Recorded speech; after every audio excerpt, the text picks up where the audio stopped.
Hello and welcome to another video by Rick Miracle Me in my series Freemasonry and Satanism. And again I repeat, I think about that name, Freemasonry and Satanism.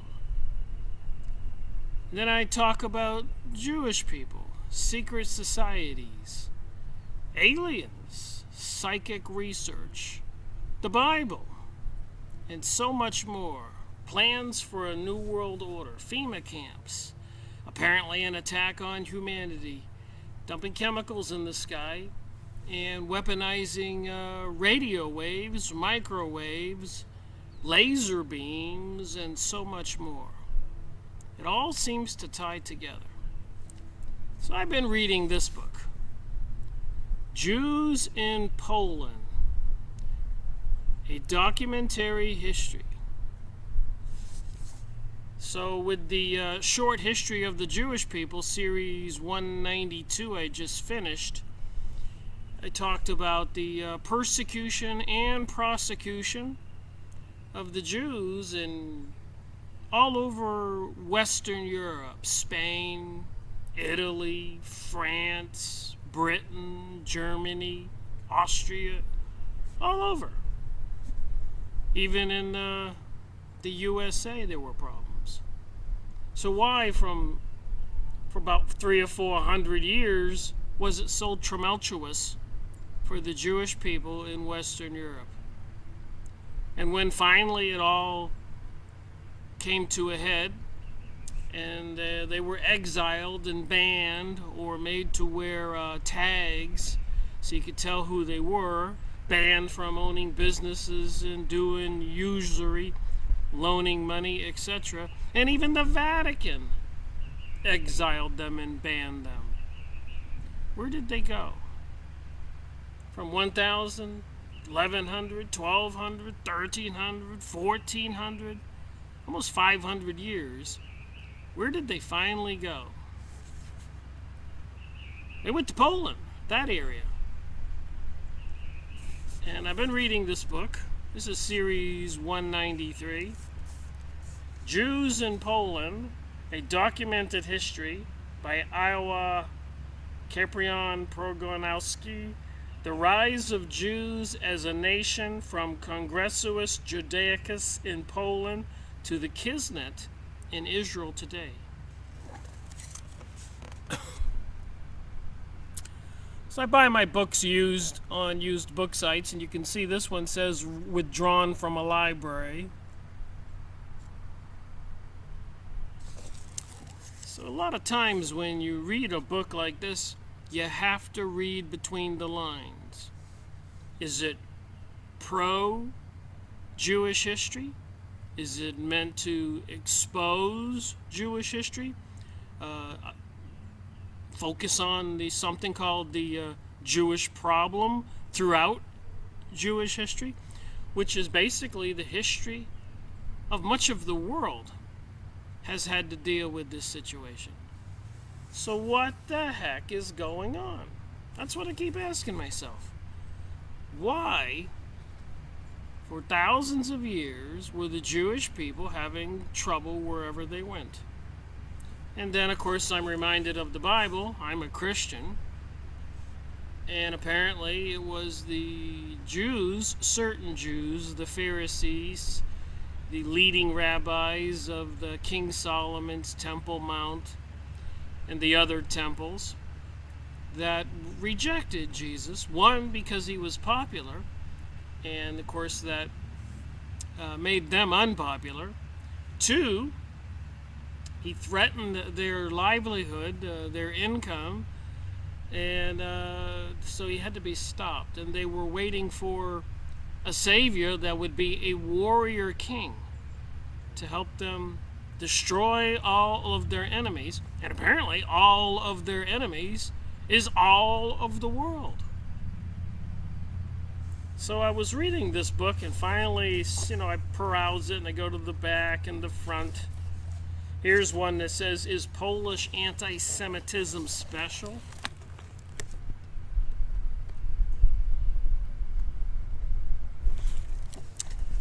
next chapter here I was looking at. Polish Jewish appeal for reconciliation on the 14th anniversary of the uprising in the Warsaw Ghetto, Warsaw, Poland.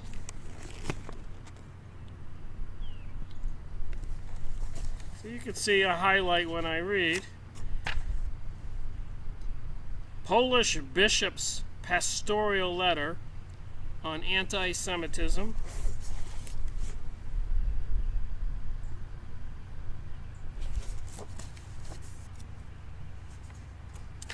And this appendix with President Lech Walesa, I'm probably saying his name wrong, speech to the Israeli parliament. And after reading some of this material, I said to myself, what the heck was this Polish president doing going to Israel to speak before their parliament? That's about as bizarre as Benjamin Netanyahu coming to America to speak before our Congress. Who does he think he is? Who do these people apparently think they are? I guess somebody uniquely special, because wherever they went they exhibited that personality trait, arrogance and vanity and belittling other people. So, it kind of wore out their welcome. Country after country, where the Jews would be exiled or banned or treated poorly, police action on them, they would flee to another country who would welcome them with open arms. But it didn't take too long. 5 years, 10 years, 20 years. They would be having trouble in that country, being exiled or banned. Country after country for 2,000 years. And even the 1,000 years before Jesus' birth, in between when they were guided out of so-called captivity in Egypt with Moses, and the miracles, feats of magic that were performed there, the plagues, and then the Ark of the Covenant leaping around like a wild animal, emitting sparks and lightning bolts, killing people. And apparently the spiritual entity in the box was giving them guidance and had unusual temper tantrums sometimes, even killing the Israelites. That's what I learned in my research. Makes one wonder, is that God? And then, of course, there's another chapter here I've been reading, Appendix 7, on the Polish-Jewish relations. So this is all in the middle of the book, page 157. I started out, of course, on the front of the book. Jews in Poland, synopsis of 1,000-year period.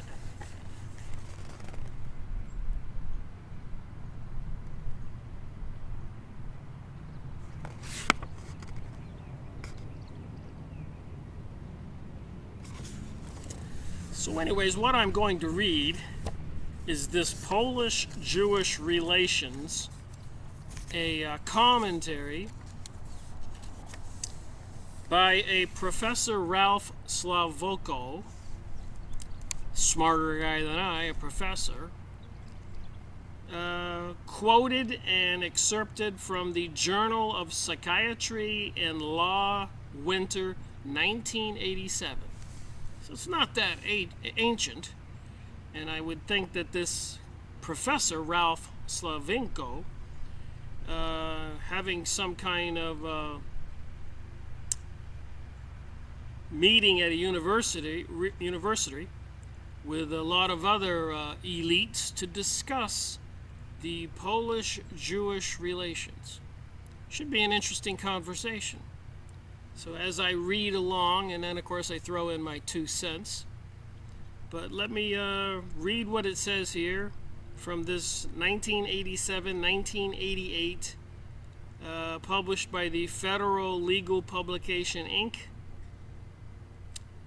says here, the paths of two saddest nations on this earth have parted forever. So where is the Jewish-Polish relations today? Apparently, it's no longer in existence. Maybe 5 or 10,000 Jews in Poland today. Where apparently at one time, probably 80 or 90% of the Jews from all over the world were living in Poland, having fled all those other countries during the Crusades and after the Crusades, and issues before the Crusades. So with that said, let me read from the book.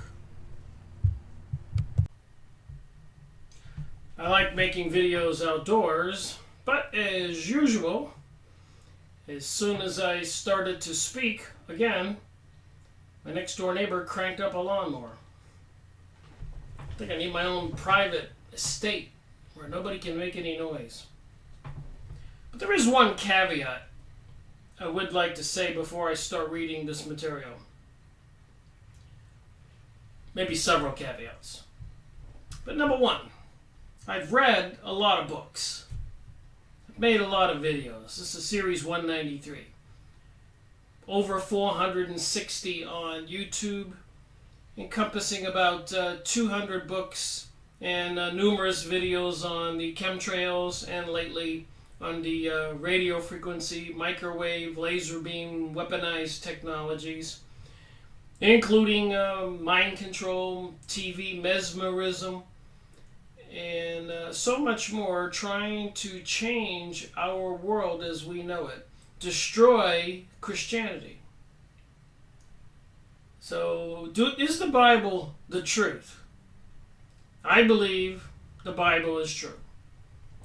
Did the Jews, during the crucifixion of Jesus, when they had Jesus brought before the Roman leader, Pontius Pilate, who said, wait a minute, and I'm paraphrasing here, I don't want to be killing the Son of God, etc.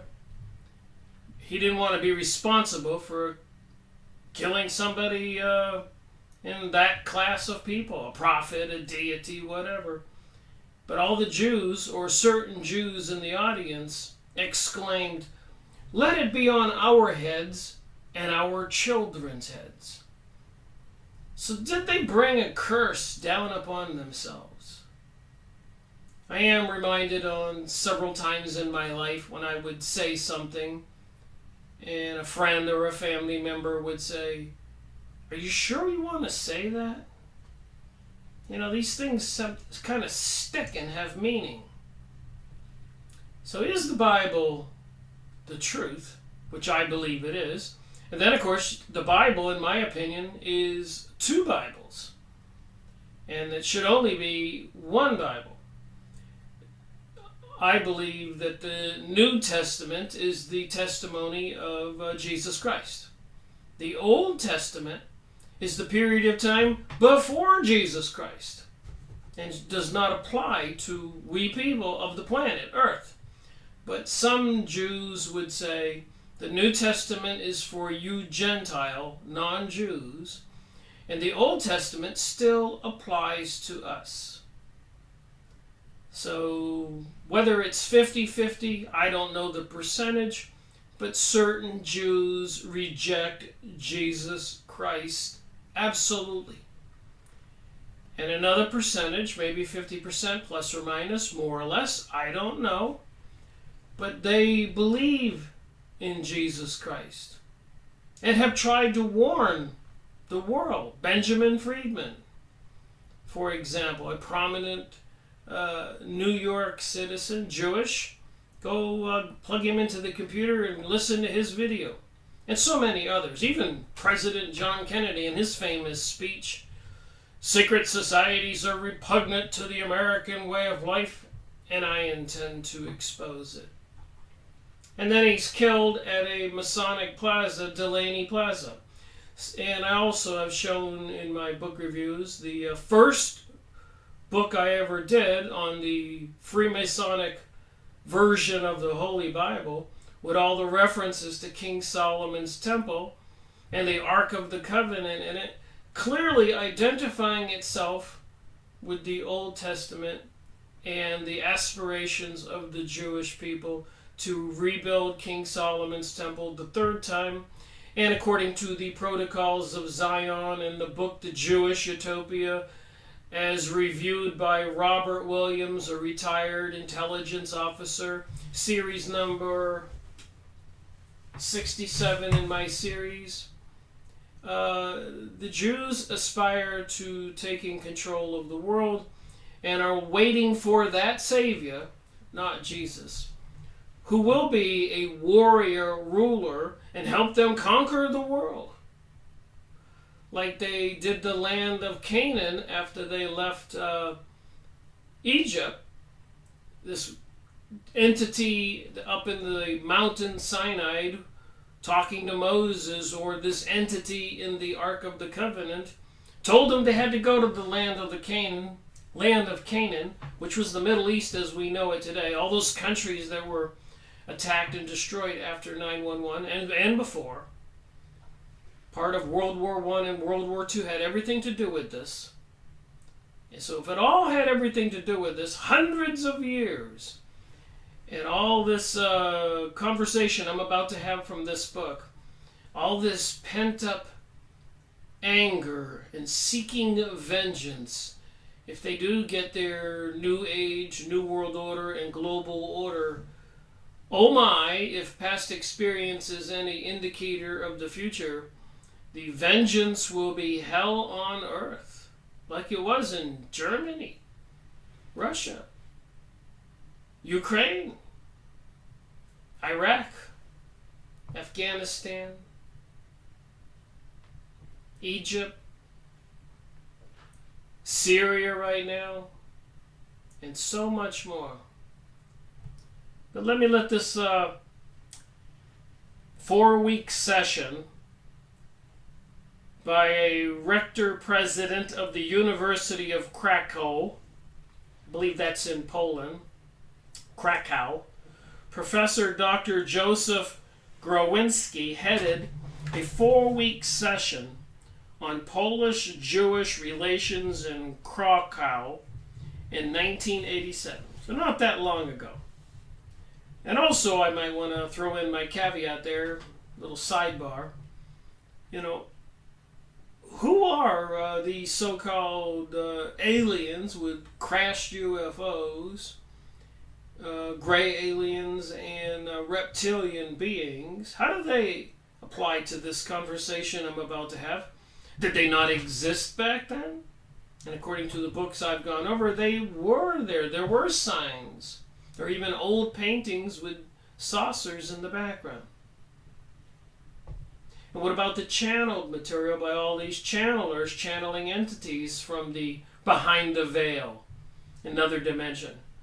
Do they have anything to do with this? Where did all the prophets throughout history get their information? What about all the miracles that Jesus did, Moses did? There's certainly something here we need to take a look at, and it probably has something to do with the persecution and prosecution of the Jews for the past 2,000 years. And it looks like it's coming to an end, coming to a head. Something big will happen and bring the entire world down, computerized, and people microchipped, and all kinds of sophisticated, insane weapons, depopulating the planet for some kind of new golden age paradigm to come, with apparently these people ruling over the world. Boggles the mind. An indication of willingness on the part of Poland to discuss its Jewish past, frankly and fully. Approximately 25 delegates from Australia, England, Israel, and the United States were there. And this author says, I participated. Now think about it. I believe from my research, the concentration camps where the Jews were said to have been gassed to death were not in Germany. They were in Poland. A bulk of the Jews lived in Poland. So apparently and Poland situates between Germany and Russia. So it's been on the front line of offensive, whether from Germany or Russia, different parts of the world. It's just in a peculiar place that brings it a lot of warring and destruction. Poles and Jews lived through their history in Poland as though in separate worlds. So the Poles and Jews lived through their history in Poland for 1,000 years as though in separate worlds. So here they were all together, millions of Poles, millions of Jews, but living separate lives, separate worlds, according to what it says here. Few peoples in history have lived so closely together, yet so far apart. And it is my understanding even today, the Jewish families, many of them, do not want their children going to college with the Gentiles, the rest of us, associating with the rest of us, marrying intermarriage with the rest of us. So this is still existing. And I suppose this would cause some kind of distrust on people if you didn't want to be friendly and assimilate. But I suppose if business is business, and you're after money and wealth and power and all that, then you might not want to be too friendly with your customers. Whereas Jesus in the Bible overthrew the money changers' tables, and who said to the Jews, "Ye are of your father the serpent." Professor Azdrag Bozek, of Jagiellonian University, in his book Poles in America, writes not a word about Jews from Poland who immigrated to the United States. So this professor writes about Poles in America, but he doesn't mention anything about Jews, Polish Jews. And back then, it was about 50% of the population were Jewish. But it says here they lived worlds apart, even though they lived in the same country. Why, I ask? In an epilogue in the English edition, he mentions the critics who noted this, and he replied, so the professor was asked about that, not including Jews in his book, Poles in America, Polish people. Jews constitute an entirely different topic. And when I read from this book and the previous books I've read from, I suppose it does help me formulate some thinking, and I keep asking myself, why? And WTH, what the heck is going on? And then I'm reminded about, God and the Bible and Jesus and the miracles and Moses and his magic powers to bring on the plagues. And then gray aliens and psychic research and reptilians and World War I, World War II, 911, apparently an inside job involving Israeli Mossad intelligence agents, and so much more. My point is, all that other stuff is swimming around in my head when I'm reading this. I have to put it all into context to try to figure out why. Why? Poles in America are known as Polish Americans, and Jews are known as American Jews, sometimes as Jewish Americans. Immigrants of the United States, at least until the third generation, are generally known as hyphenated Americans. On the other hand, a Pole in Germany would be known either as a Pole or a German. One could not say Polish German. whatever the assimilation. In the concentration camps, Jews from Germany, who were highly assimilated, argued with the guards, "We are not Jews.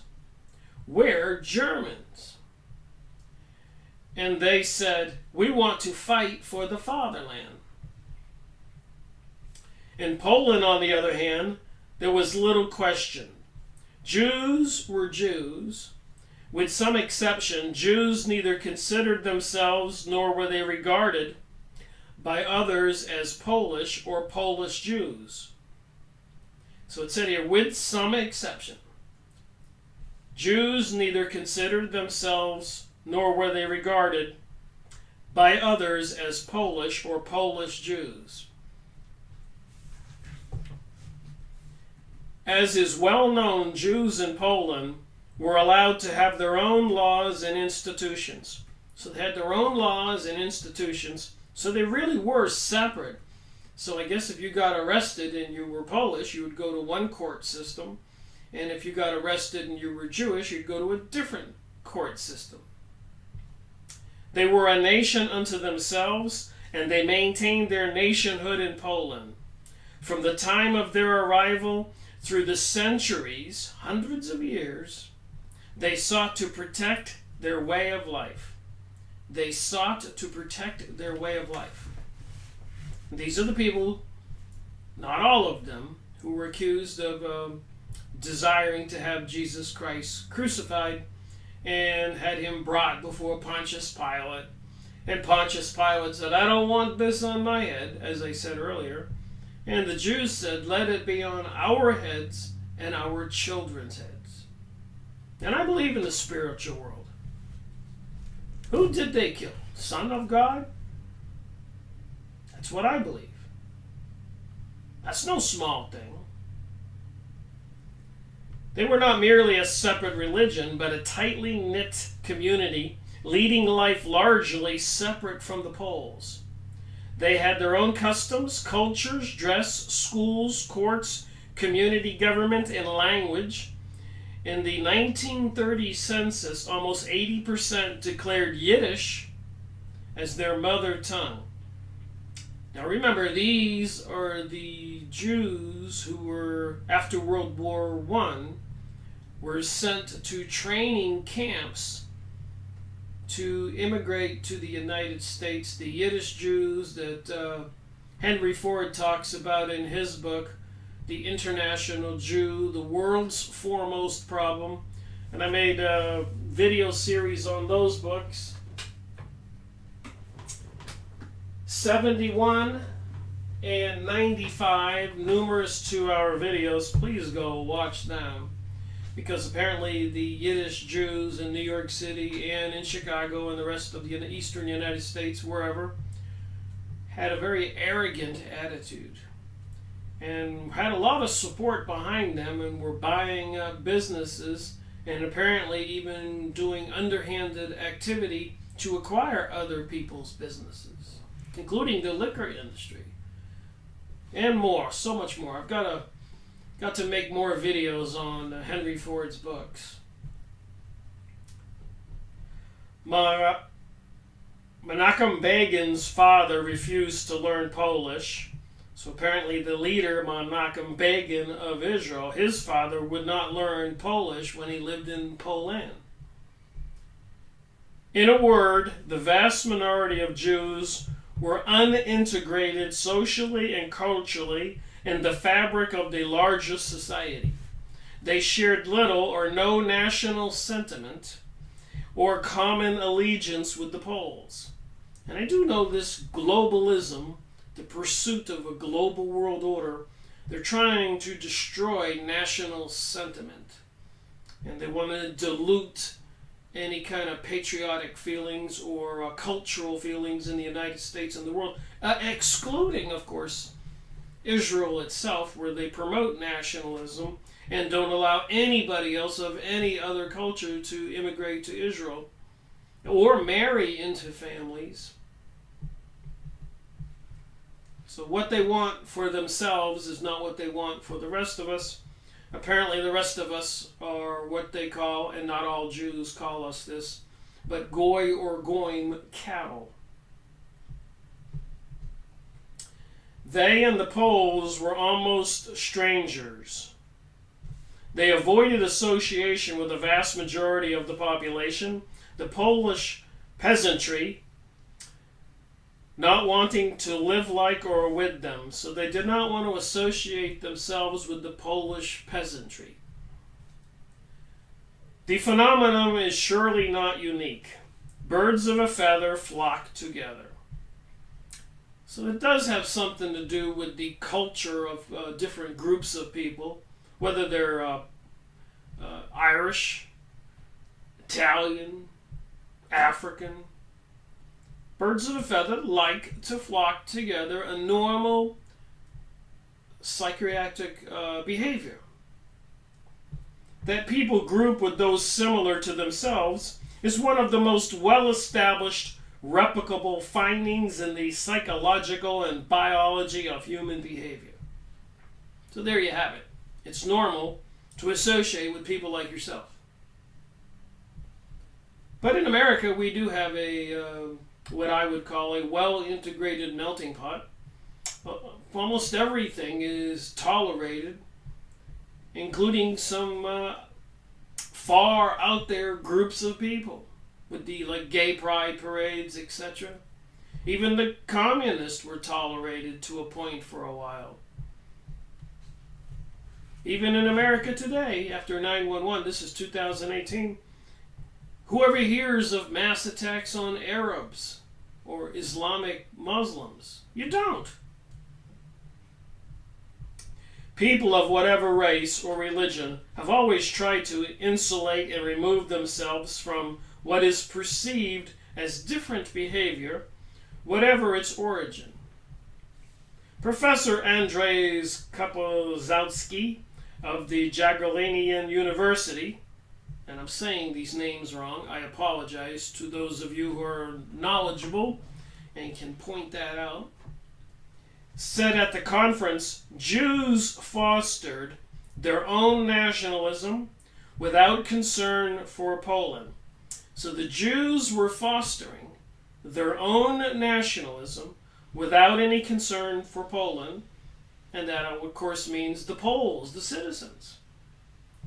Jews did as much harm to Poles as Poles did to Jews. This observation aroused the ire of the Jewish participants. Professor Kapozowski retracted. He conceded that he had overstated the case. How can one compare the injuries? Asked one Jew. How can one compare the injuries? Asked one Jew. I think you can compare the injuries. If a person slapped me and then I pulled out a gun and shot them, you certainly can compare the injuries. If you stole a lawnmower from me and I broke into your house and took all of your belongings, it's on a different scope. Professor Kapozowski's book on Polish-Jewish relations is about to be published in the United States. So another thing that I might point out, all these books I have on the Jewish versus world relations, there are a lot of these books. Apparently the world has been dealing one way or another with these Jewish people for a couple thousand years. I don't know of any other group of people who have moved around so much and who were persecuted and prosecuted and rejected and massacred and burned at the stake. What the heck did they do to cause all that? Some of the evidences here is, one, they did not want to associate with other people.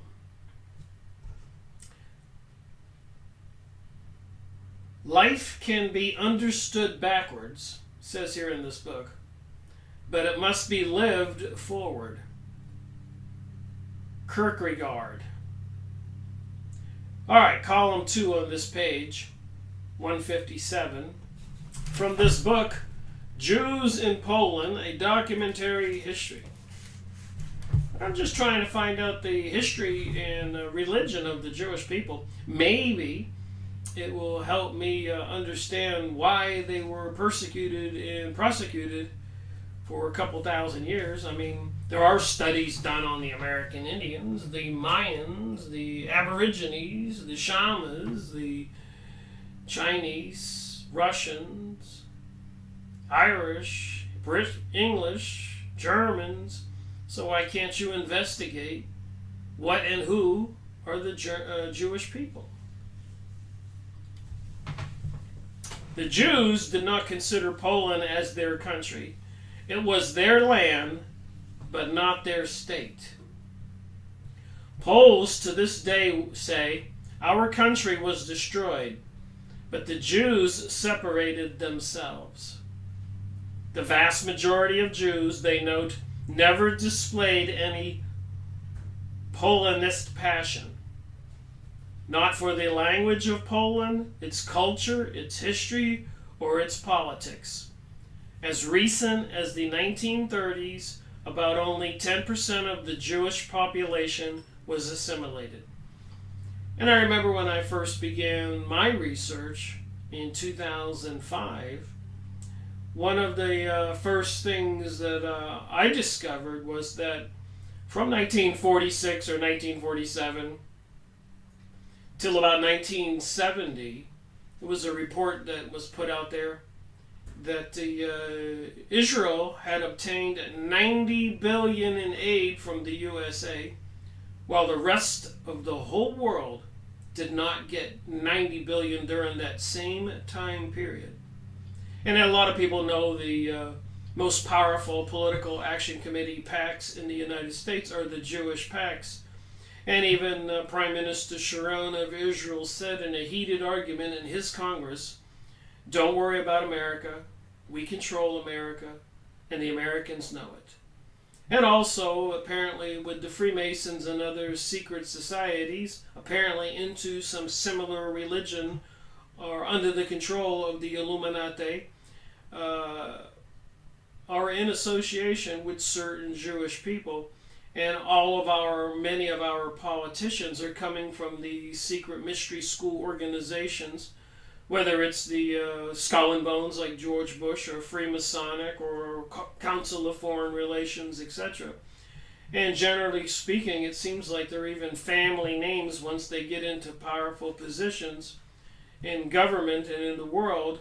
Their children and their children's children and their children's children.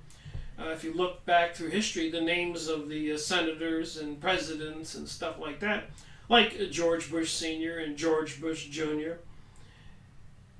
it looks like they have infiltrated and controlled the United States.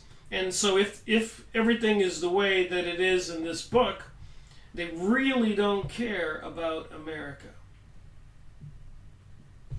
And that should be self-evident. Ironically, though, since 9/11, a lot of Jewish people were put in charge of powerful positions in America, national security and everything, FEMA. So they're putting the fox in charge of the hen house, so they say. Look at the people who investigated President John Kennedy's assassination, or the people who investigated 9/11. The fox were put in charge of the hen house. So I think it has everything to do with what I'm reading in this book. Similar attitudes, and we the people of the USA, and apparently the people in Europe, we need to wake up. And a lot of Jewish people have tried to warn us. Rabbi Marvin Antelman and the many videos I made on his two books, or he was the leader of American Jewish Congress. And then, of course, Henry Macau, PhD Jewish author in Canada, publishing a book, Illuminati, the Cult That Hijacked the World. And many more books of these 200 books behind me. And two more shelves lower here constitute about 200 books here. Paul Johnson, in his recent book, A History of the Jews, says the Versailles Treaty, or Versailles Treaty, was an important element in the greatest of all Jewish tragedies. So after World War I, the reparations, the punishment, and the money charged to the German people, the country, was just mind-boggling. It destroyed that whole country. Ironically, it was Jewish betrayal in Germany and the elite Jews all over the world who wanted the Palestinians' land, who were complicit in Germany losing the war. Germany was winning the war, and Britain was losing the war. But they made a deal with Britain called the Balfour Agreement, whereas if they got the Americans into the war, and they put President Woodrow Wilson in office. The previous president wouldn't go along with their plans, so they told him not to worry, I'm paraphrasing, but we'll make sure that the next president will do what we say. President Woodrow Wilson. And he even was complicit with helping them take over the USA money supply, creating the Federal Reserve, which is not federal. Like I said, when I'm reading this stuff, all this other stuff's in my head. For it was a covenant without a sword. So they really put these screws to the Germans after World War I, where Jews were not persecuted in Germany. It was a war between Germany and Britain. Two empires that were competing for power and expansion in Europe, and Germany having the edge, being on the mainland with industrial talented people that were machinists and ironworks builder, and Britain being an island, of course needing to import a lot of goods including food, etc. So the Versailles tragedies, it introduced years of growing instability dominated by the hatreds its own provisions had engendered. So the Jews had betrayed Germany in World War I, and then the Versailles Treaty punished the German people severely, and it was mostly the Jews that were in charge of the Versailles hearings. Oh my. In this atmosphere of discontent and uncertainty, the position of the Jews, far from improving, grew more insecure. I guess it would in Germany. And Poland's right next door. And now there was an additional cause of hostility, the Jewish identification with Bolshevism. So right after World War I, of course, the Bolshevik Jews invaded Russia. And they had to extract vengeance on Russia because for 100+ years, the Russian Tsar and the ruling elite were punishing the Jews, apparently for the same reasons in this book. They had no nationalistic attitudes.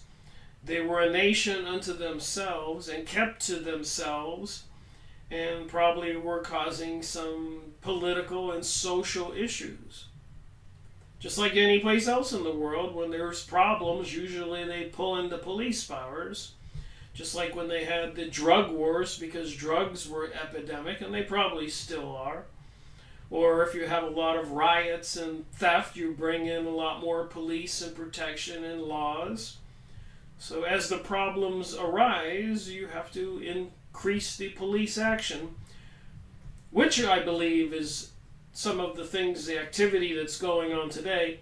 They're intentionally allowing the increased chaos and anarchy to happen, gun shootings, bombings, and so much more, instigating and bringing about the different kinds of White Lives Matter or women's marches on Washington or the Gay Pride Parade and so much more. Somebody is trying to instigate a worldwide revolution. And maybe it involves the things I'm talking about in this book. The publicity about the anti-Semitism in Poland gave rise to a negative attitude about Poland in the Western world. According to the Polish historians, the Western press often overstated the extent and the number of pogroms in Poland. The Western press, and many of us know who controls the Western press, largely the Zionist Jewish elite or the Illuminati corporate banksters. All one and the same, in my opinion, using the mystery school, sun god, triangle, all-seeing eye symbolism. For this adverse publicity, the Poles blamed the Jew. And remember, they were causing a lot of animosity and anti-Semitism throughout Poland and Europe because they wanted to encourage the Jews to move to Israel. They're nation building. And make no mistake about it, they've been doing that for 100 years and causing lots of problems, according to my research. Jews in the West, it is also alleged, because of the anti-Semitism in Poland, lobbied against providing credits to the Poland, and it hurt the country. So they wouldn't give Poland any economic aid or economic loans or whatever, so they were economically destroying the Poland. A leading Polish-American paper wrote that the Jews were the greatest enemy of the good name of Poland. Jews are our enemy, said the Poles. Poles are a despicable race, said the Jews. So the Jews are our enemy, said the Poles, and the Poles are a despicable race, said the Jews. Jews in the West urged that Poland be denied a seat in the League of Nations after World War I. The image of Poland in the United States in the aftermath of World War I was that it was on the verge of destroying Jewry. Anti-Semitism grew in Poland. In 1936, Cardinal Augustus Lode, primate of Poland, wrote a pastoral letter in which he declared, "The Jewish problem is there and will be there as long as Jews remain Jews. It is a fact that Jews are in oppositions to the Catholic Church." So the Jews are in opposition to the Catholic Church, and by my research, the Freemasons are in opposition to the Catholic Church, and I'm clearly tying the connection between the two. The secret mystery schools, what they call them, Freemasons, Rosicrucians, Church of Satan, Illuminati, Knights of Columbus, Knights of Malta, Club of Rome, and so many more. They're anti-Jesus or Catholic Church or family value-oriented societies. Because if they want to rule the world as barons and princesses and kings and elites, the rest of us have to all be paupers and peasants. So they have to break us, apparently. Part of this new age, new world order globalism that seems to be coming at us like a freight train. It is a fact that Jews are in opposition to the Catholic Church, that they are the free thinkers, get it? Free thinkers, liberalism, gay rights, free thinkers, the vanguard of godliness, Bolshevism, invading Russia, abducting the Tsar, killing his family, and proceeding to kill up to 100 million Christians and other good people after World War I, like the day after. And subversion. Even in the Encyclopedia Judaica, they said historically the Jews were involved in revolutionary activities. It is a fact that they exert a pernicious influence on public morality, and that their publishing houses are spreading pornography. Wow, in this book.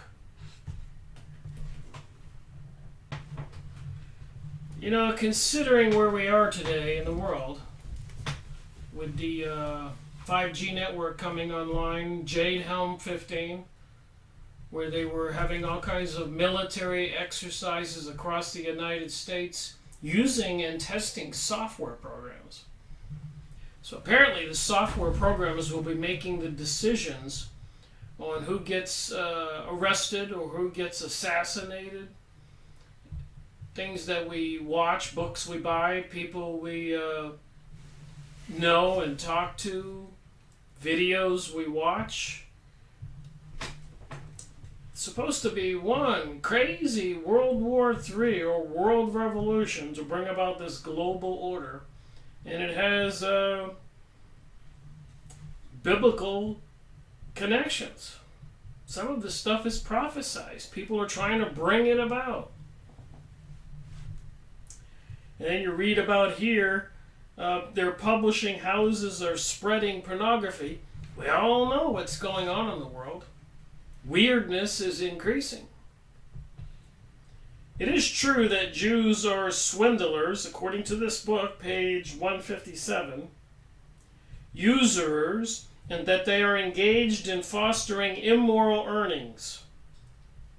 People are getting fat on the stock market, and y'all know, most of us know, that one day they'll pull the rug from underneath everybody, like 2008, or the 7 or 8 times in history that they crashed the system since they took over control of the USA money supply in 1913 on Christmas vacation.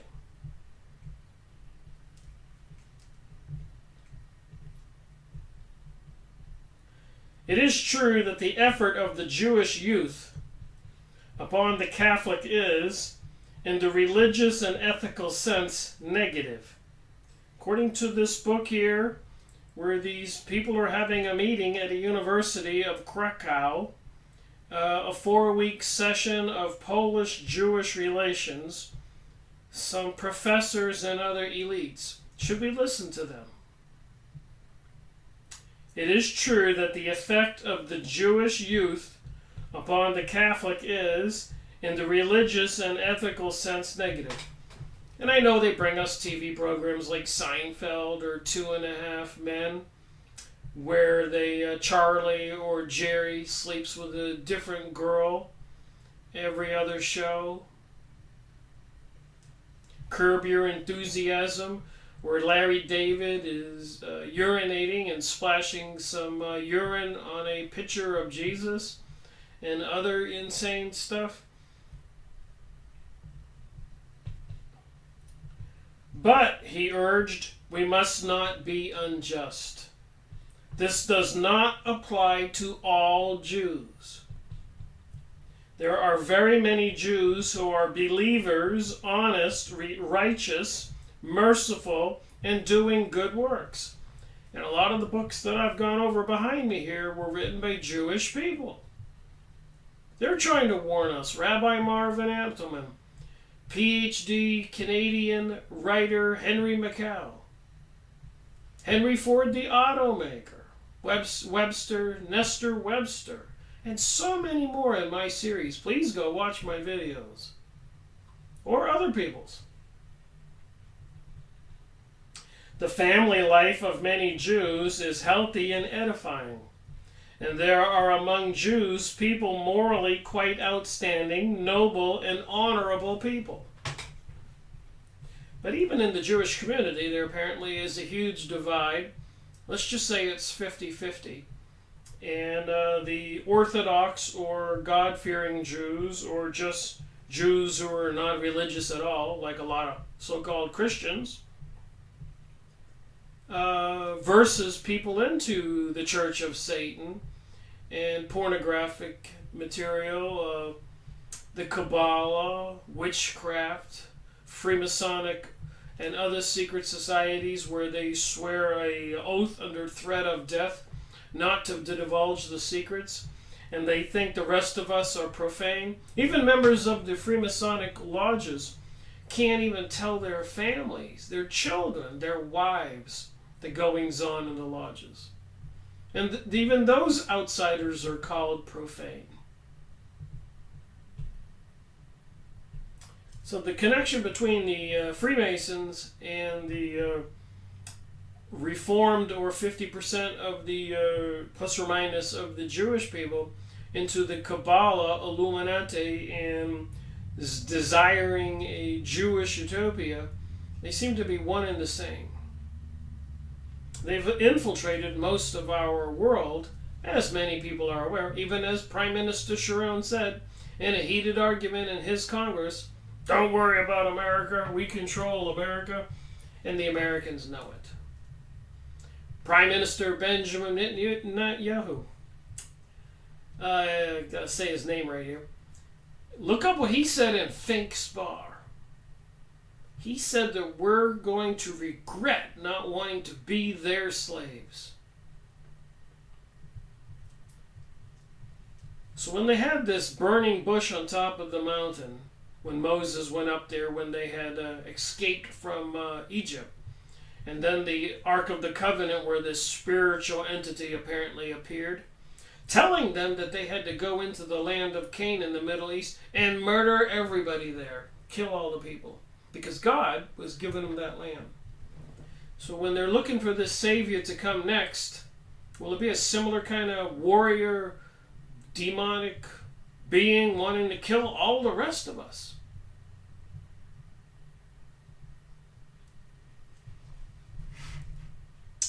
In the context of the church and its history at that time, the position of the primate could be described as moderate. Cardinal Laud advocated an economic boycott of Jewish businesses. So the cardinal of the church advocated an economic boycott of the Jewish businesses. On the other side, Zionists were interested in having Jews settle in Palestine. They too were interested in building a nation. So they've been trying to build this Israel, Judea nation for hundreds of years, maybe longer.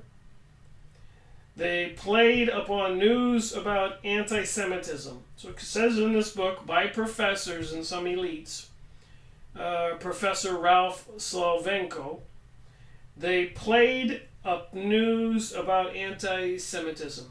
So they were promoting the news about anti-Semitism, trying to stir up fear among the Jews so they would move to Palestine. Jews cannot feel secure living in Poland, they said. The love of the land of Israel has been central to Jewish thinking for millennia, thousands of years. That's what this professor says. The love of the land of Israel has been central to Jewish thinking for millennia. But the Zionist movement was a consequence of the anti-Semitism. So what came first, the chicken or the egg? Did the Zionists create anti-Semitism, or did anti-Semitism create the Zionists? I would say that the Zionists created anti-Semitism, because I can clearly say from my research into the Encyclopedia Judaica and many of these books I've gone over and read the words from the pages, that the Jews have been having a terrible time with the rest of the world for thousands of years. That's a fact. But why? In the course of its history, Poland has taken a large number of different forms. Almost every century has seen its territory modified, and political lines that bounded it changed.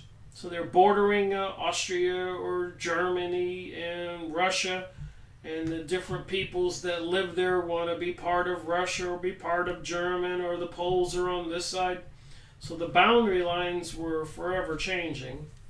The titles of historian Norman Davies' books about Poland capture the plight of the country, Heart of Europe and God's Playground. Poland is the Jesus Christ of nations, wrote Julius Słowacki, the great Romantic poet. I'm sure I'm butchering these names. Polish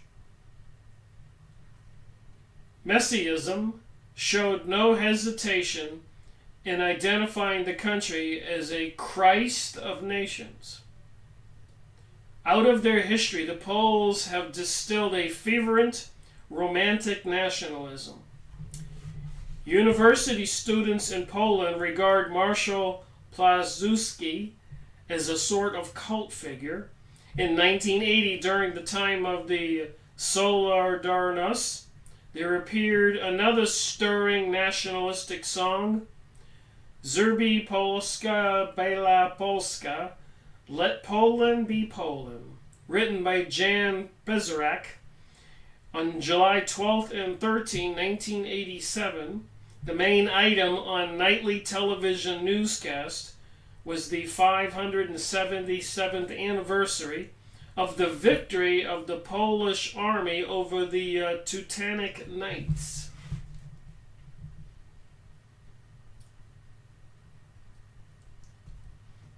The Jewish community did not support Polish nationalism.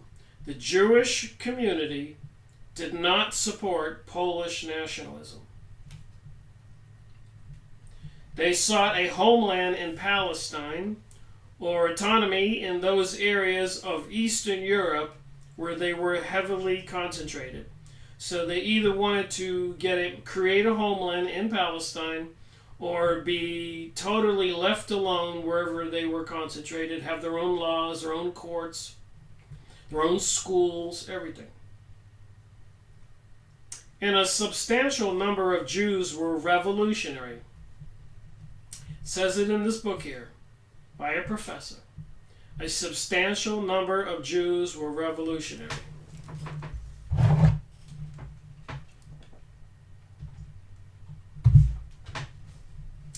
As a handicapped people, they wanted a change.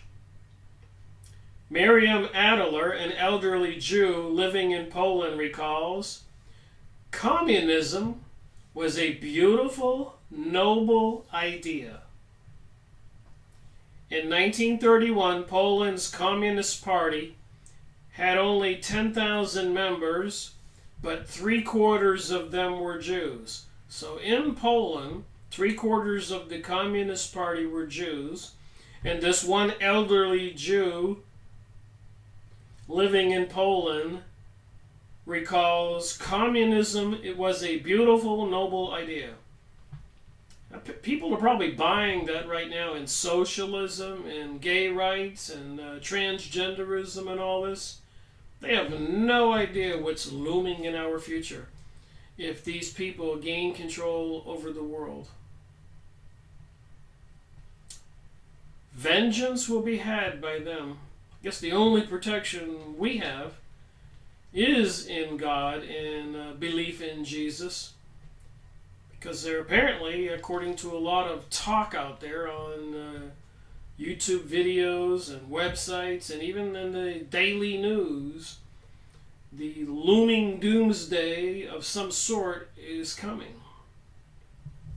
And I believe these people will be bringing it about, especially with the dumping of chemicals, destroying the environment, weaponizing microwave technologies and other technologies, directed energy beams used in supposedly a 911. Look up Judy Wood's book, and so much more.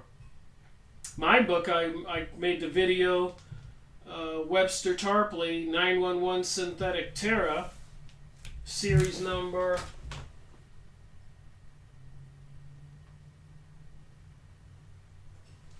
11, behind me up here. So it's obvious to me I'm not going to get through all of this material on this 4-week university program where they were discussing Jewish-Polish relations. But I'll go as far as I can. There was a small percentage of Jewish population. The 1931 census listed 3.1 million Jews in Poland, or or 10% of the population, but they constituted a large percentage of the membership in the Communist Party. The proportionally large presence of Jews in the pre-war Communist Party of Poland served to confirm the slogans about the Jew communist. And it says here they were revolutionary. It says that in the Encyclopedia Judaica when I went over those books and made many videos. The history of Jews in the diaspora, that would be the 2,000 years of being dispersed throughout the world without a homeland, a motherland. The history of the Jews in the diaspora needs no retelling. But their life in Poland was of a different order than elsewhere in the diaspora. Jews came to Poland in large numbers and lived there for centuries. Because in Poland they found a haven,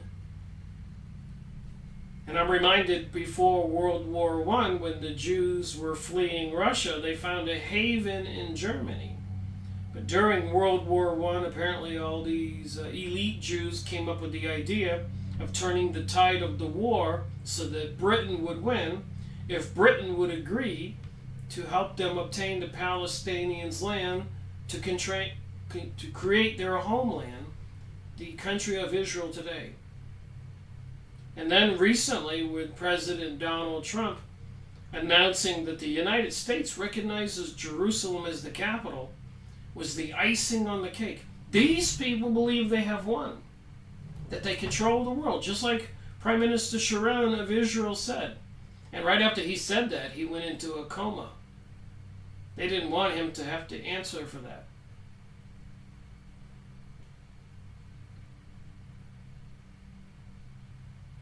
Jews first began coming to Poland over 1,000 years ago. And I did make the book review 192 on the short history of the Jewish people and all the crazy problems they were having in Spain and Italy, with the Vatican Church, in Britain, in Germany, all the countries on the Western Europe. Exiled or banished, even the Rome banished them at one point.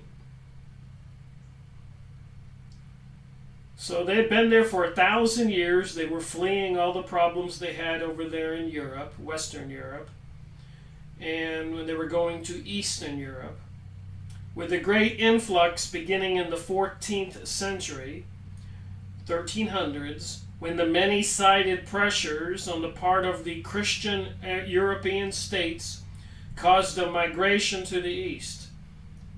So the Eastern European countries, Christians, were policing the Jews to such a degree they were fleeing to the the Western Europe to the Eastern Europe, off towards Russia is the Eastern Europe. So I guess Poland can thank the rest of the world for this gift of their country, housing all the most of the Jews for 1,000 years. By the year 1500, Poland was regarded as the safest country in Europe for Jews, and for centuries, Poland was known as the country of heretics. The kingdom of justice was the kingdom of Poland. Poland was the leader among the countries of the continent in the protection of liberty. In the 16th century, it was a country without censorship, where anything and everything was published. And that's what they're doing here in the USA today, probably Europe. So, does God exist? We know the story in the Bible about Sodom and Gomorrah. If all the people, and let's say in the United States, most of the people all go towards this, anything and everything was published, total sexual liberty, homosexual, bisexual, pansexual, maybe even bestiality, cloning, and all this other stuff, creating monster-type people. If God exists, will God punish the country? I'm not trying to be religious. I'm looking at history. Sodom and Gomorrah, the Bible, the Tower of Babel, the punishment of the Jews for 2,000 years after Jesus Christ's crucifixion, when they said to the Pontius Pilate, who said he didn't want this on his head, let it be on our heads and our children's heads. How does the spiritual world deal with this world? And if there is a leader there called God, when things get evil enough, suffering is intensified, does God step in? Does the spiritual world step in? Is there a cosmic battle going on? Like I said, I have stuff in my brain. I'm reading this and I'm thinking about other things, putting two and two together. The Statute of Kielitz, 1264, was the first general law to give protection to Jews in Europe, guaranteeing them full religious liberty, freedom of trade, and protection against offenders of their rights. For centuries, Jews in Poland found unparalleled protection. So it sounds like Jews found a great home in Poland for 1,000 years. I wonder how the story ends. We already know how the story ends. In World War II, they're blamed for a serious amount of the gassing, they say, of the Jews exterminated. And a lot of material is out there to say that that's not what happened. But that's another story. I made book reviews on that.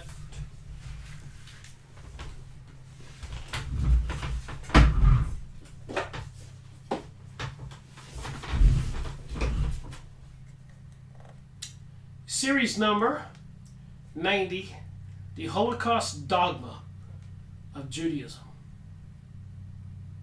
See that little sign right there? That's sticking in the earth? That's a 6 in Hebrew.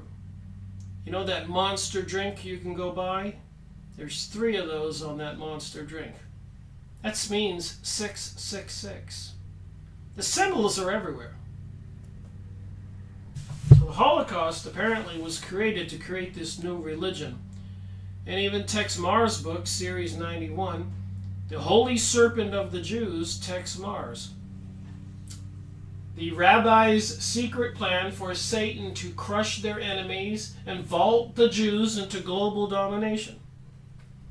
So like I said, I remember all these books I've read and videos I've made when I'm reading this here. Out of a desire to have the Jews build up Poland's economy, and as a genuine friend of the Jews, King Casimir III in the 14th century, the 1300s, granted Jews special privileges. So a lot of people, these kings, dukes, and barons, these elites throughout history, have used the Jews to be their enforcers on we citizens, we the people. So it makes me wonder with these dukes and barons and princesses, what that has to do with the secret mystery school, the all-seeing eye on the back of the dollar bill, the pyramid, and the so-called shape-shifting reptilians and these gray aliens. Who made all these barons, dukes, princesses, and kings the lords over we citizens? And why did they use the Jews as their policemen and enforcers, tax collectors?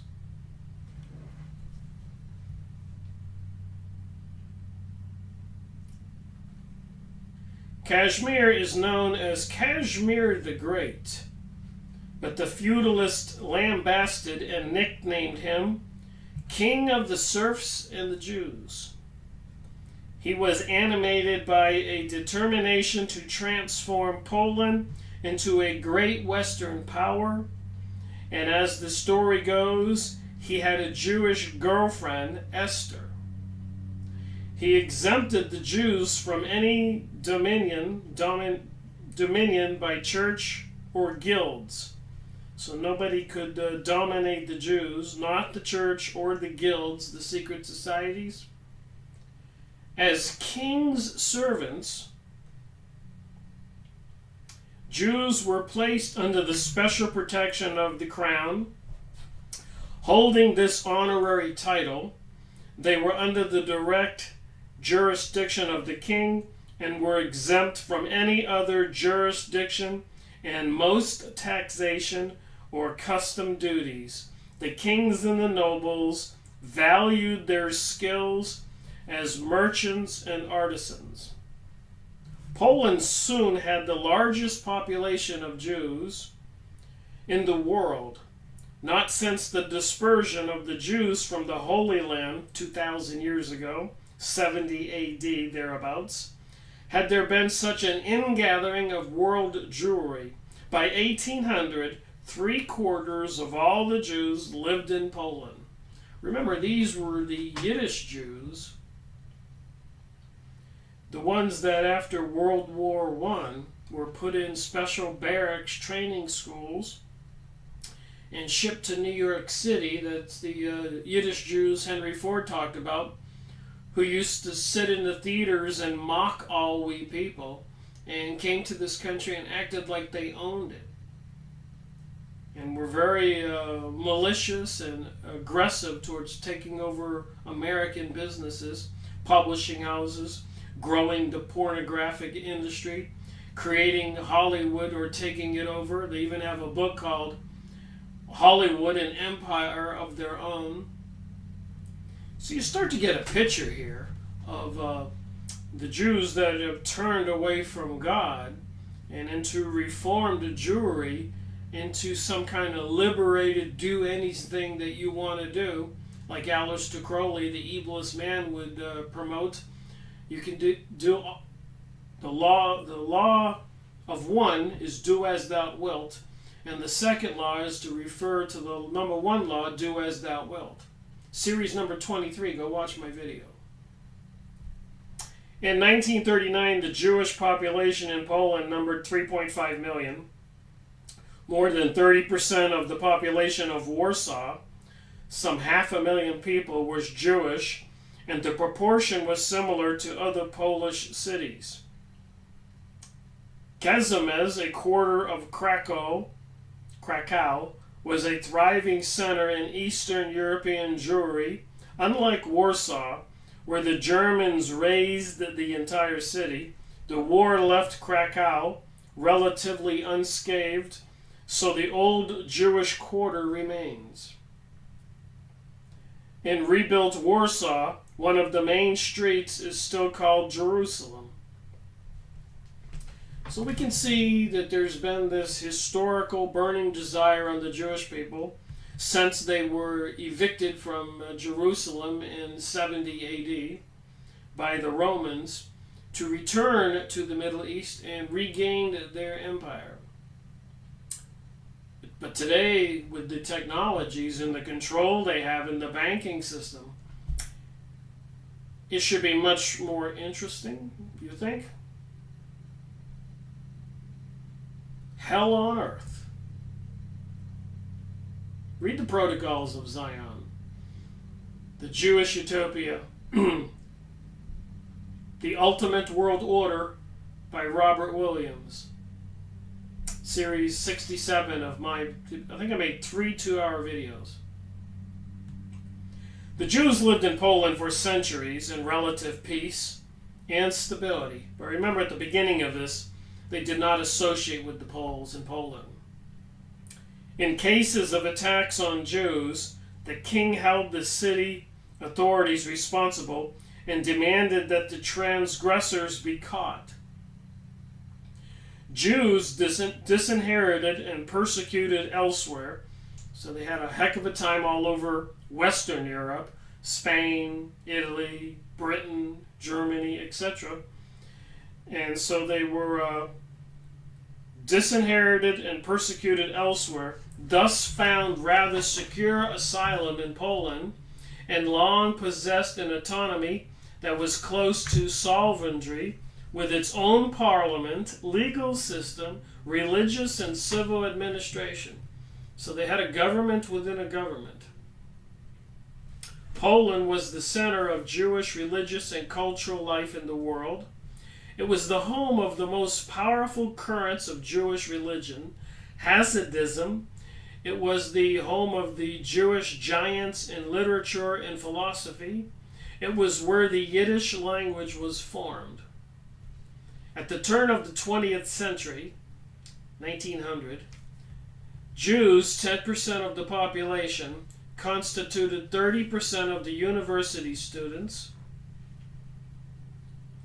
49% of all lawyers, 46% of doctors, and made up 59% of Poland's population engaged in commerce and 21% in industry. So they were only 10% of the population. But they were almost 50% of them were Jewish lawyers. They were only 10% of the population. 46 of them, almost 50, were doctors, and 59% were engaged in business. So that means they were only 10% of the population now, 20% in industry. So they had a hugely disproportional control in industry compared to their numbers of the population. And commerce, it's almost 60%. At Wilno, the Jerusalem of the North, a flourishing center of Judaic studies existed until World War II. Lublin was known as the Jewish Oxford. In 1937, the Jewish community in Poland published some of the 250 periodicals and over 700 books.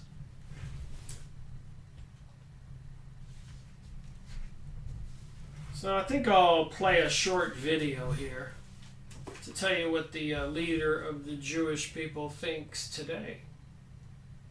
There are significant political changes on the map from day to day. First it was Tunisia, then Egypt, Libya, now Syria. What do all those changes mean for the Middle East? And all that's happening, is it positive for Israel? Yes.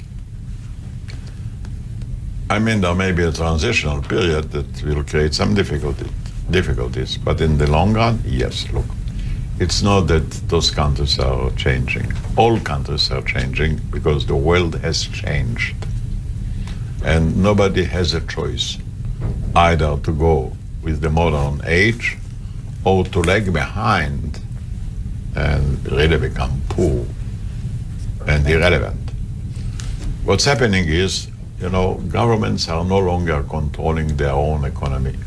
Instead of a national economy, you have a global economy. Now, if you want to enter, you have to follow the new rules of economy. Exactly. So if the future is any indication of the past, we're in trouble. These people believe they have control of the world. And look at what I'm reading here about some of the activities of the past.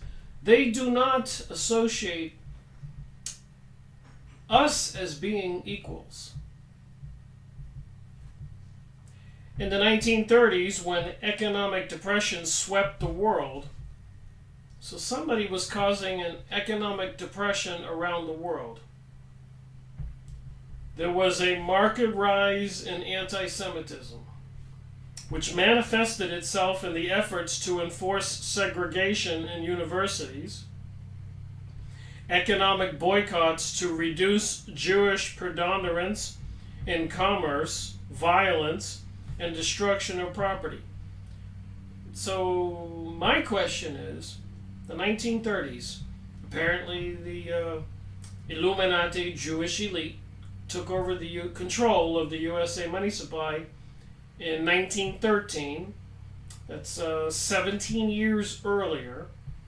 And they needed that because 6 months later, after they did that, they started World War I. And after World War I, a few years later, apparently Britain reneged on its promise to acquire or grant them the Palestinians' land. They didn't want to turn on the entire Arab world. A huge portion of the world, a third of the continent, of Europe and Asia. A third of the world's people are Arabs or Muslims. So would these people bring the world to its knees with this worldwide economic depression? It seems likely. And of course that had to bring World War II. So what are they going to do to bring World War III? The warning signs are everywhere. In that period, Polish Prime Minister Pogonowski, wow, I don't even want to try to say that name, 6, 7, 8, 9, 10, 11, 12, 13, 14, 15, 16, 17 characters, Sławomir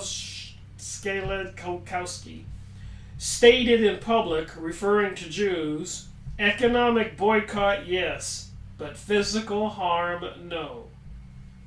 On the walls of buildings, one could read such slogans as, shame and hideousness for buying at a Jewish shop. Slogans echoed in the streets, long live free Poland without Jews. After World War I. We want a Warsaw without Jews. Propaganda from Hitler's Germany further incited Poland anti-Semites.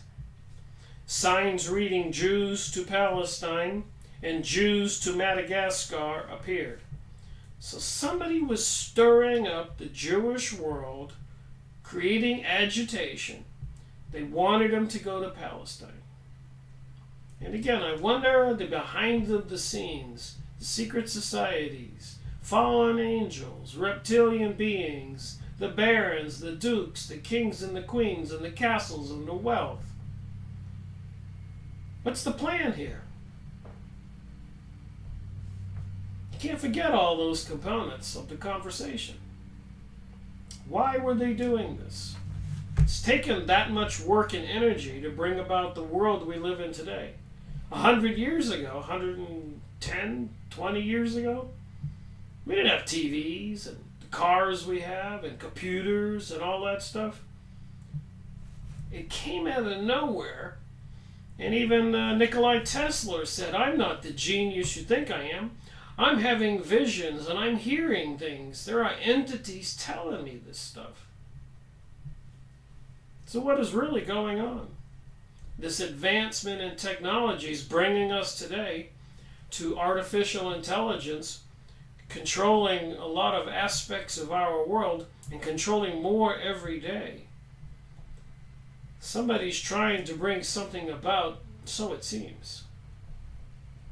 The climate of anti-Semitism grew. This is way back then. In this book by a professor, in the 4-week study by professors and people from all over the world into Jewish-Polish relations. So there's a lot of sidebar information here. The climate of anti-Semitism grew. Though without formal regulations, the medical and polytechnic schools of fully autonomous universities restricted employment by Jews to 8 or 9% of the student body, and they had in their auditoriums separate benches for Jews. So the Jews were disproportionately more wealthy than most of the population, so they could send their kids to the universities, even though they constituted only 10% of the population. Among the student extremists, there were those who made it a practice to beat Jewish students and other Jews in the streets, and also Poles who were political opponents. During the period of 1937 to 1938, some universities had to suspend classes because of the violence against the Jews. So almost 100 years ago, this is 2018, this is 1937, 80 something years ago, this was going on. In December 1937, 53 professors of the universities of Warsaw, Wilno, and Poznan signed a declaration in defense of the Polish culture, in which they condemned all forms of discrimination against Jewish students. Between 1925 and 1939, the proportion of Jewish students at Polish universities dropped from 21.5% to 8.2%. When war broke out in 1939, Poles faced two enemies at once, Germany and the Soviet Union. But that is not the way the Jews saw it. Large numbers of Jews welcomed the Soviet invasion. Remember, Russia, the Soviets, were now the Bolshevik Jewish people. They had taken over Russia, invaded it with the Bolshevik Revolution. They call it a revolution, but it was an invasion, abducting the Tsar, assassinating his family, and proceeding to kill, they say, upward to 100 million Christians and other good people. 25 million admitted in a Jewish main newspaper. So how do you call that a revolution? Large numbers of Jews welcomed the Soviet invasion, imprinting in the Polish memory the image of Jewish crowds greeting the invading Red Army as their liberators. By 1939, the alienation of the Jewish community had reached its zenith. Even quite assimilated Jews welcomed the Soviet invaders. So apparently they're trying to turn the world into a communist global order. Everything will be rationed. It'll be the elites controlling the people, like the Hunger Games movie. Make no doubt about it, that's the plan. The signs are out there. The FEMA camps are ready. The sky is full of toxic chemicals from the aerial dumping, geoengineering, or attacking the population. What is it? The looming weaponization of microwaves with the cell phone towers popping up everywhere, right next to the roads, a mile apart. It's like living in a microwave oven where they have control. They have the dial. And we're all walking around with our detonated bombs, our cell phones. Who knows what they can do to us?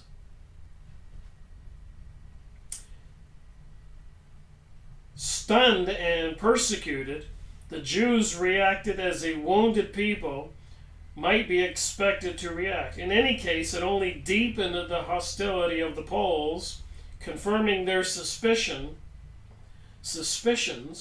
about the loyalty of Jews in the Polish state.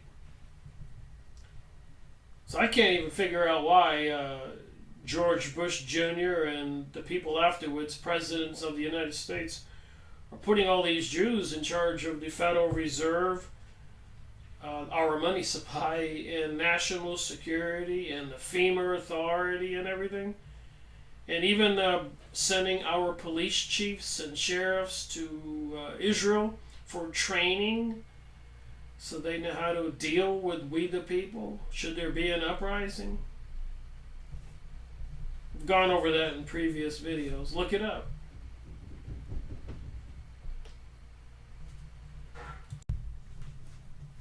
All right, moving along. As it turned out, with Jewish occupation, Poland became a graveyard for Polish Jews and European Jews. It became the land of the Holocaust, the land marked with the stigma of German crime.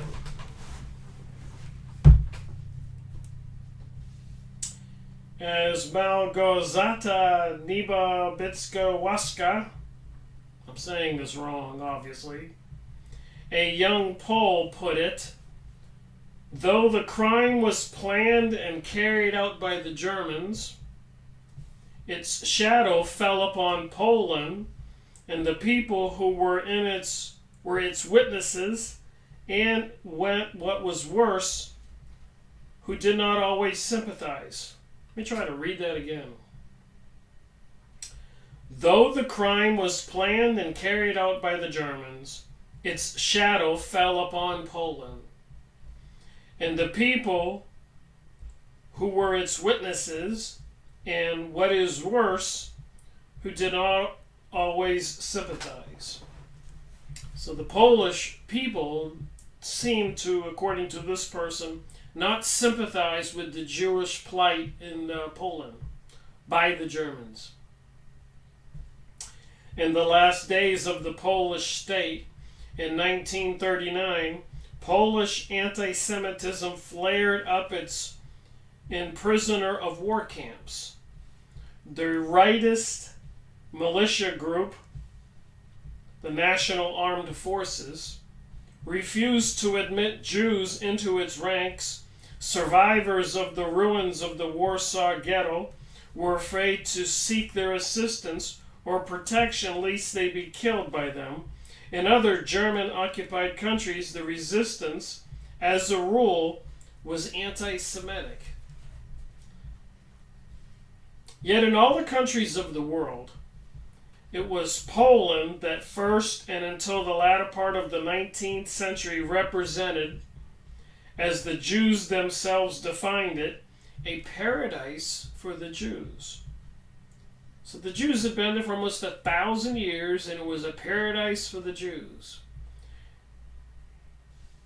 Poland did not follow the Catholic Church declaration, outside the church no salvation. At the Council of Constance in 1414 to 1418, one of the great diplomatic conferences of the Middle Ages, Poland's representative, Paulus Vladimiri, rector of the University of Krakow, submitted to the council his memorial, in which he formulated his and his country's thesis that Christianity should not be forced upon infidels, and that all forcible conversion was immoral.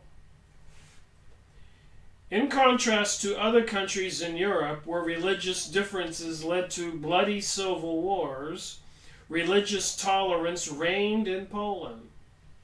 An apt phrase for Poland in the 16th century was, "a country without stakes." During the 1500s, a country without stakes. So I guess they weren't burning people alive. Jews in Poland occupied a place between the nobility and the peasants. So the Jews had a place of between the nobility, the barons, the dukes, and the kings, and the peasants. So they were above the peasants and below the kings and dukes and barons. That changed in the middle of the 19th century, about 1850, but it was impressed in the mind of the peasantry. The Jews collected taxes for the nobility and managed their estates. So the Jews were the servants of the nobility, and apparently they were controlling the estates which the peasants worked for. They represented the nobility, who were often in France and other places. They were known as the Pichast, or the commercial agent. The Jew, on behalf of the nobleman, controlled the life of the village.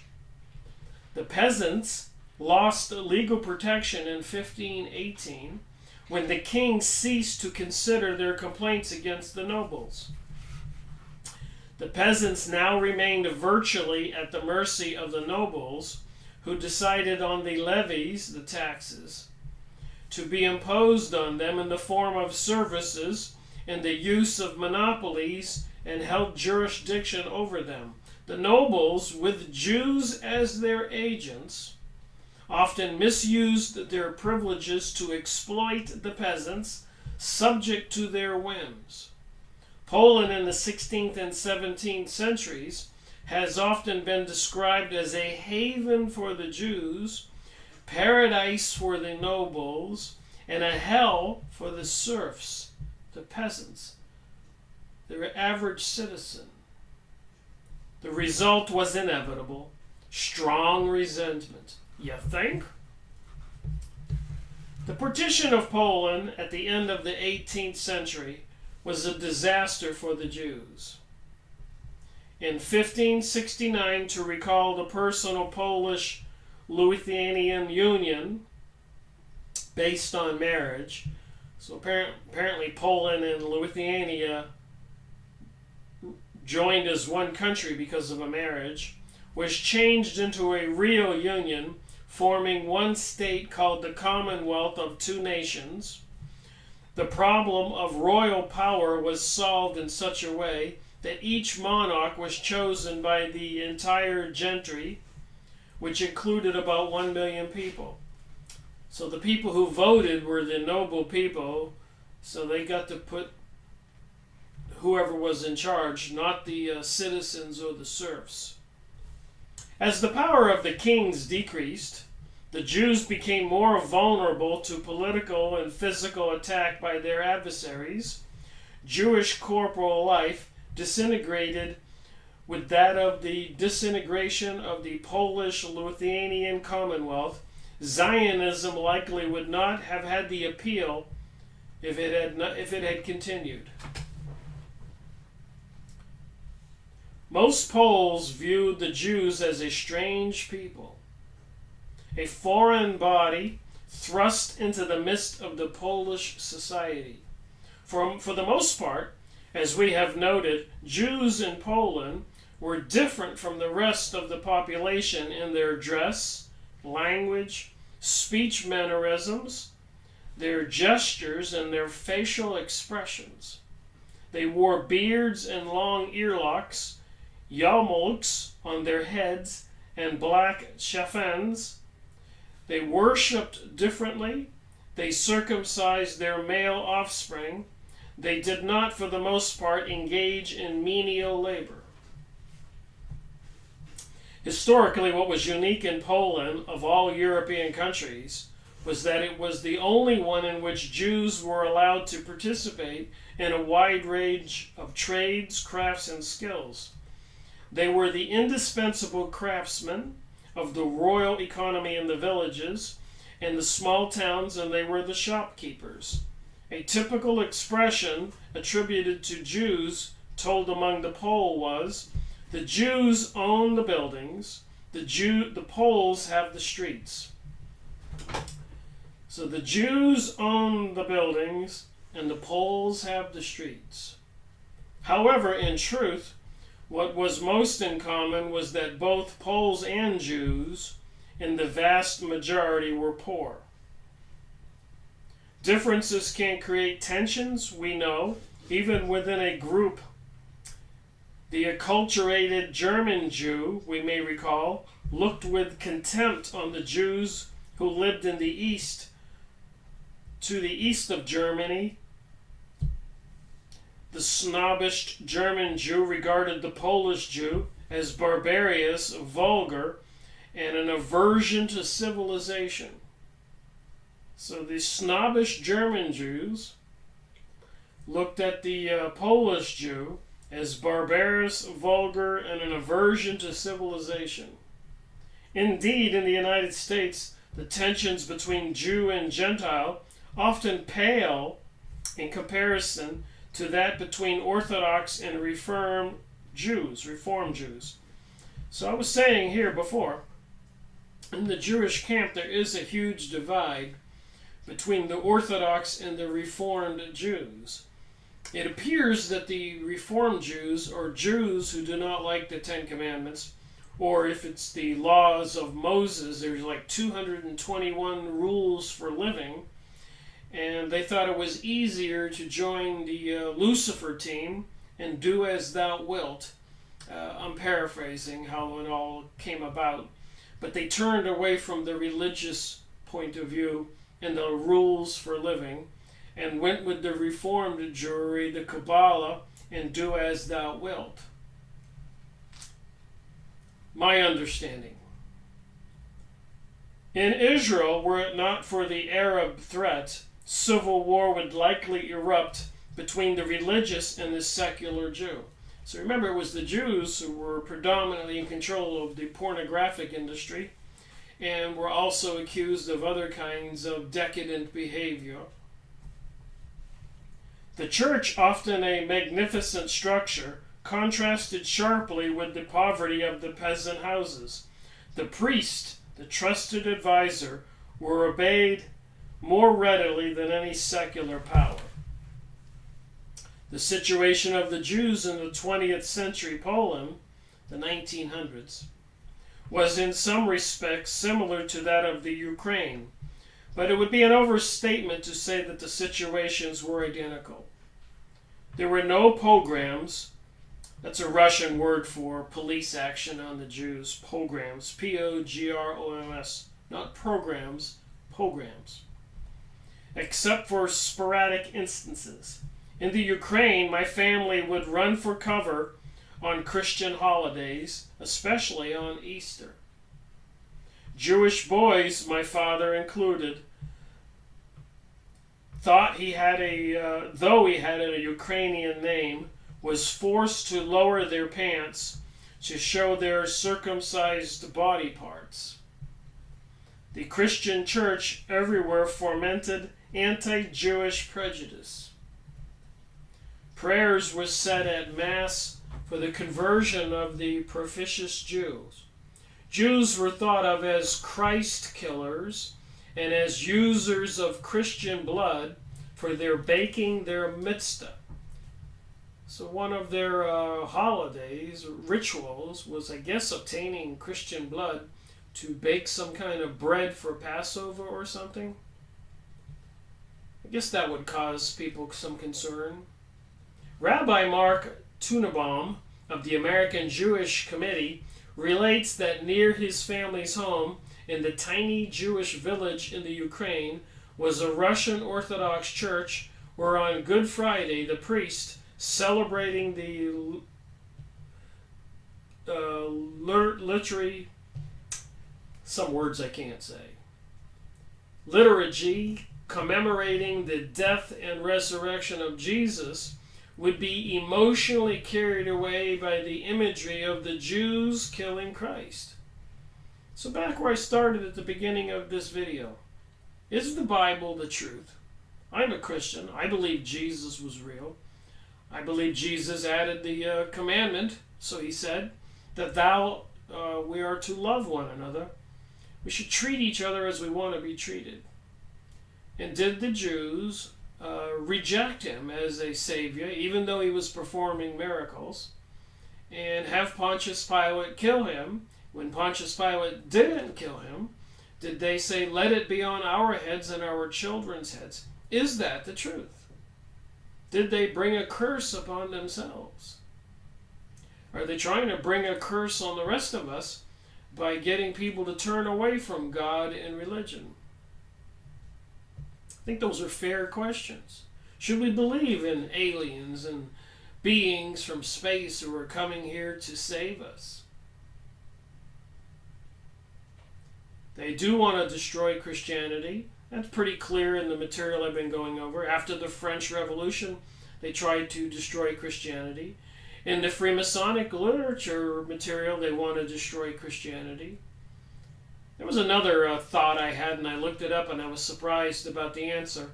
I'll go over that when I end this video. It involves the Freemasons.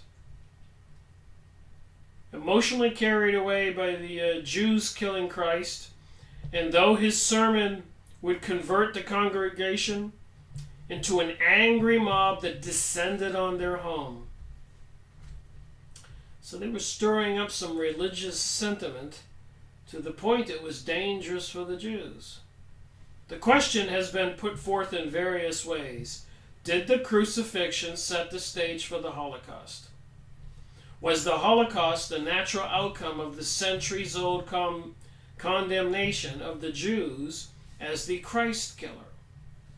Is the Christian symbol of the crucified Christ an incitement to violence comparable to the now much discussed violence in the media? Did it contribute to the extermination, the Sheol, suffered by the Jews?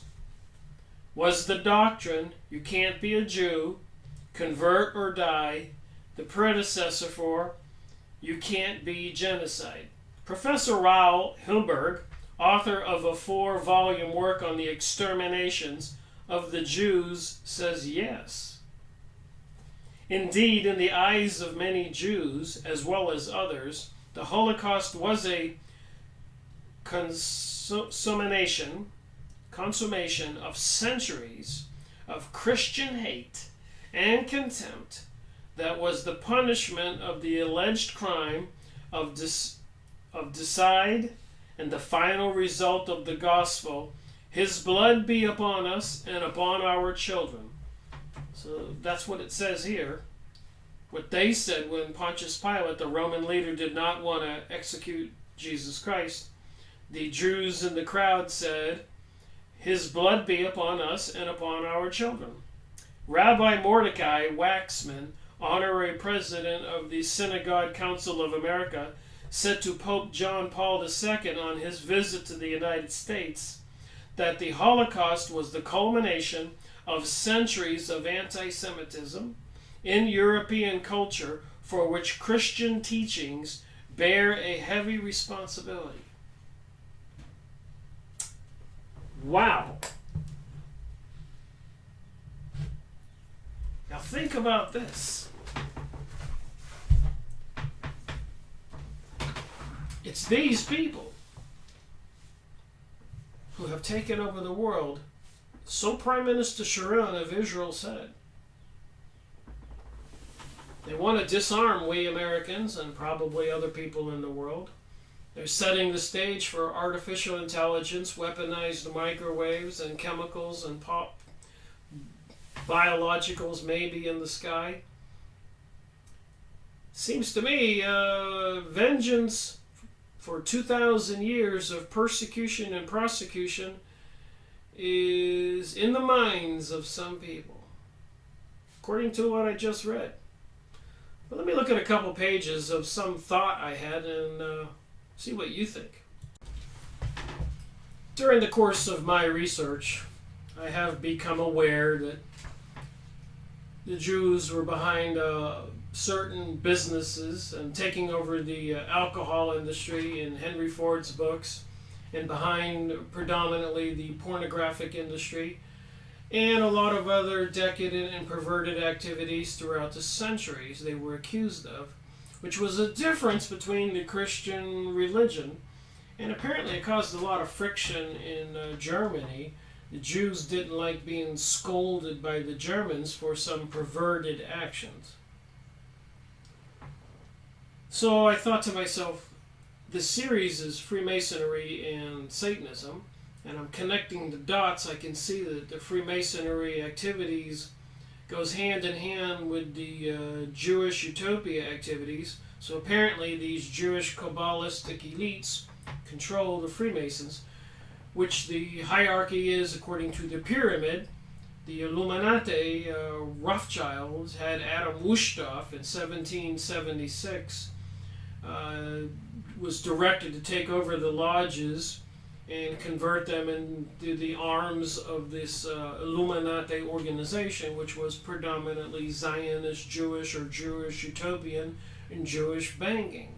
And in cahoots, like what I just read, with the elites of Europe, including the Vatican, the leadership at some points throughout history, it was off and on that they controlled the leaders. But apparently kings and barons and princesses, and they didn't want to collect their own taxes, and they probably couldn't get citizens like you or I to go do it. So they were using the Jews to do this, but they were dastardly people, a lot of them also, ruling their kingdoms and having feudal wars with each other, using the citizens as soldiers. So we can say the enemy of we the people was not just the Jews who thought they were better than everybody else, and not all Jews.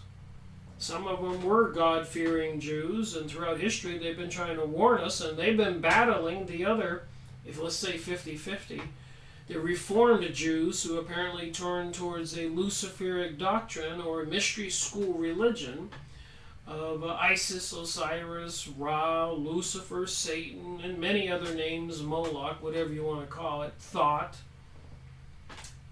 So the thought I had in my head, no pun on the God thought, was that how do the Freemasons feel about gay marriage? So I looked it up, and I was quite amazed what I found. They're quite active. And I suspected that when President Donald Trump got elected, and immediately they had the Women's March on Washington, and then they had the white supremacist march in Virginia and Alabama that was in the news, White Lives Matter, ticking off the Black Lives Matter groups. And I said to myself, in every town there's a Freemasonic lodge or temple. This says temple on the building, just like Jewish temples. And the symbolism of the double-headed eagle that you can find in some of the Jewish symbolism or the mystery school religion symbolism. So there's a lot of similarity, and I'm learning more and more as I go. But I thought to myself, where do the Freemasons stand in with all these marches and protests and all these temples and lodges in every town and so many members? They could just pull the strings and organize these protests that you and I see when we drive downtown with all those people, gay pride parades or anti-this or anti-that. There's a powerful machine at play. And it's not my imagination, because you can go look it up and there's all these documents. But I did look up, where's page 1 here?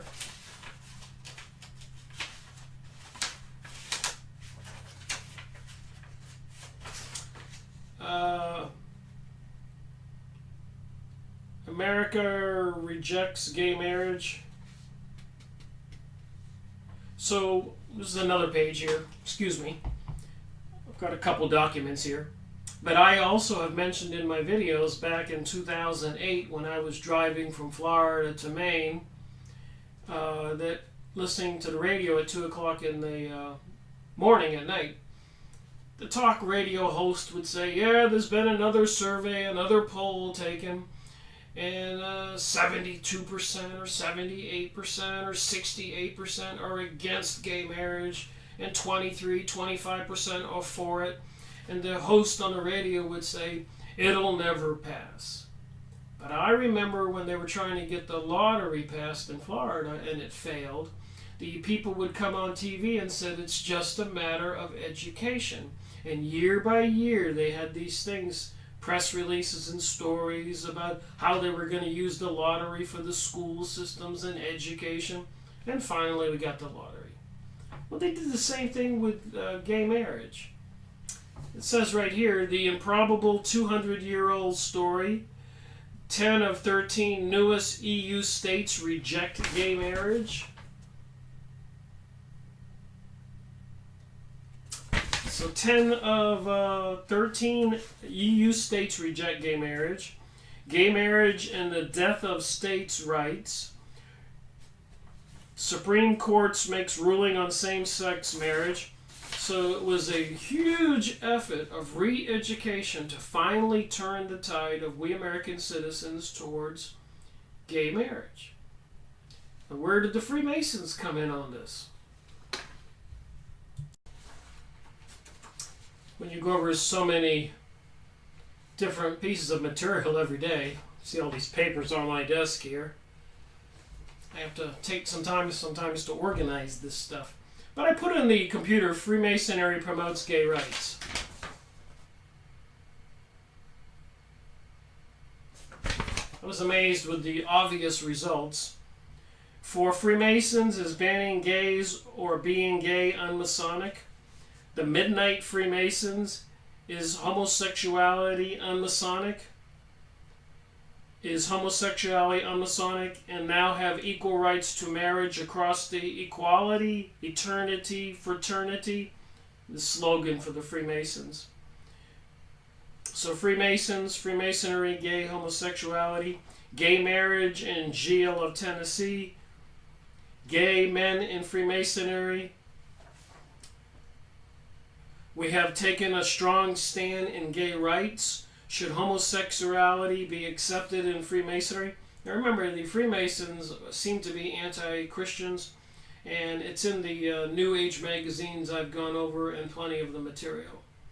And apparently, according to Albert Pike, they are more of a Luciferic cult. Their deity is Lucifer. So connect the dots. Should homosexuality be accepted in Freemasonry? It's a question of human rights to accept gay men in Freemasonry. The Millennial Freemason. 5 reasons being a Freemason enlightened me to support gay rights. GM of California on gays in Freemasonry. Most Wonderful Brother M. Davy Perry, Grandmaster of the Grand Lodge. So again, even when I went over the Helena Blavatsky material recently, apparently the women are the bane of humanity when they divided the sexes. So all this seems to have something in common, this androgynous being. And the Freemasons don't allow women in their groups. So there's plenty of information. I just looked it up and I found these articles.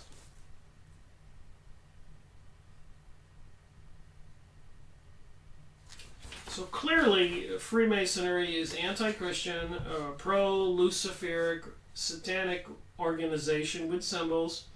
Some kind of ancient god's deity. They have rituals and symbolism everywhere. Just something we need to keep in our back of our minds. What is this mystery religion? 5 reasons being a Freemason enlightened me to support gay marriage. Okay, so the issue of gay marriage in America is a contentious one. And for members of the gay community, this challenge has been near and dear to them. Over the last 10 years, we have seen a tidal wave of change in America. A mere 10 years ago, everything I've been saying since 2008, this is 2018, a mere 10 years ago, 58% of Americans opposed gay marriage and only 28% supported it, 28%. For those who are pessimistic, those numbers had a damning to look at. Had to be damning. To change the minds of an entire nation to get support for gay marriage would not only take a Herculean effort, but would require the politicians who were afraid of getting voted out to fall in line. Now in 2014, 49% of Americans support gay marriage, and now only 44 are against. So it has been a re-education effort.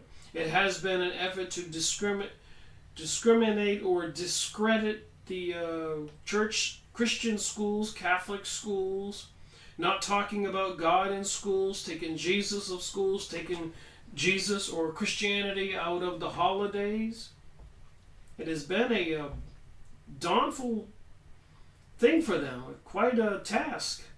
But they control the education system, they control the press, they control everything. The media, the TV programming, Jerry Seinfeld, 2.5 Men, Hunger Games, movies, with vicious killing on TV. This is one of the most incredible shifts in public opinion in American history.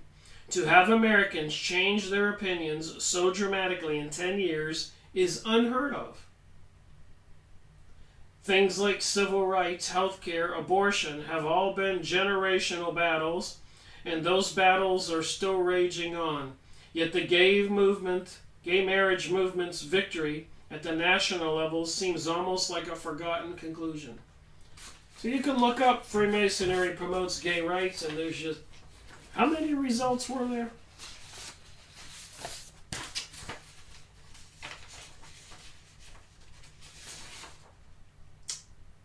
14,900,000 results on Freemasonry promotes gay marriage. And they call it a daunting thing, or an unheard of thing in America. But with this much control over the Freemasons and a lot of the other organizations, it's easier to see how they did it. With the Jewish-controlled media, Illuminati-controlled media, the bankster, elite-controlled media. Why would they do this to us? Here's another page I found, Freemasonry's connection to the homosexual movement. Like I said, if you just look up those keywords, Freemasonry promotes gay rights, and the other one was America rejects gay marriage. You'll see where there's plenty of press releases, rejected gay marriage.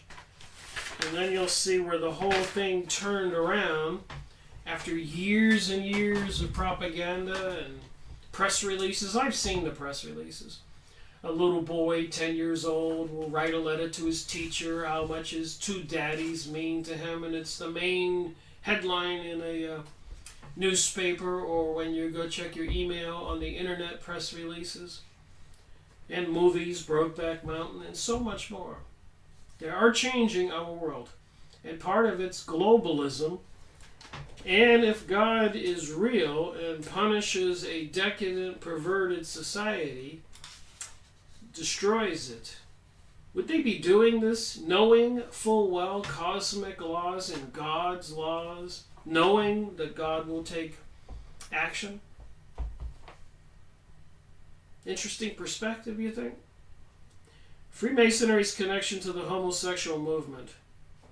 Albert Pike was a Freemason, highly esteemed by fellow Masons. In honor of Pike, they have erected a monument to him, named an Albert Pike consistory after him, and dedicated an imposing Masonic lodge to him, the Albert Pike Memorial Temple in Little Rock, Arkansas, and richly praised him in some of their books. Pike reached the highest level of Scottish Rite Freemasonry, the 33 degree, and was himself a prolific author of numerous works on Freemasonry. Various quotes from one of his books, Morals and Dogma of the Ancient and Accepted Scottish Rite of Freemasonry. Probably Pike's magnus opus will be featured in this composition. Okay, here we go. The esoteric all-male group as Freemasons, or Masonry, has been controversial for many years and has been connected, I didn't write this, to the homosexual movement for many years by a number of researchers. Why, you may ask? Like other esoteric groups, some fraternities, the Masons, have secret doctrines and initiations. Now, as Pike mysteriously put it, Freemasonry conceals its secrets from all except the adepts and sages, or the elect, and uses false explanations and misinterpretations of its symbols to mislead those who deserve only to be misled, to conceal the truth, which it calls light, from them and to draw them away from it. Truth is not for those who are unworthy or unable to receive it, or who would pervert it. Instead of Masons explicitly spelling out their secrets, they only obliquely impart them, Pike says, what the chiefs of the order really believe and taught is indicated to the adepts by the hints contained in the high degrees of Freemasonry. Pike again. The symbols and the ceremonies of Masonry have more than one meaning. They rather conceal than disclose the truth. They hint it only. More, we have hints and not details. Hints of the true objects and purposes of the mysteries. The mysteries are secret Masonic truths or secret initiatory rituals. And least I forget, in every city downtown square, across the street likely from your courthouse or your city park, is an obelisk. A symbol for the phallic unit, the male penis.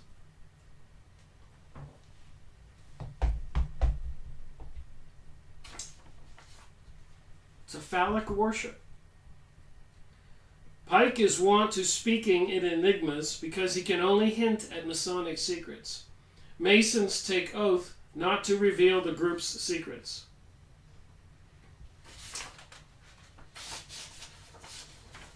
So there's a bunch of pages here of material. Not only does homosexuality, sex apparently play a role in Masonry, but homosexual orgies evidently do too. Go look this up. The link to this is on the bottom here.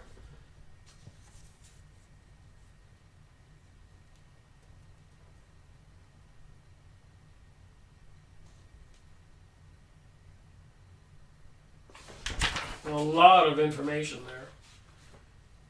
So the secret mystery schools, the obelisk in your city downtown square, these secret religion mysteries involve some ancient deities, and apparently are the same deities mentioned in the Theosophist Society or the Jewish Kabbalah.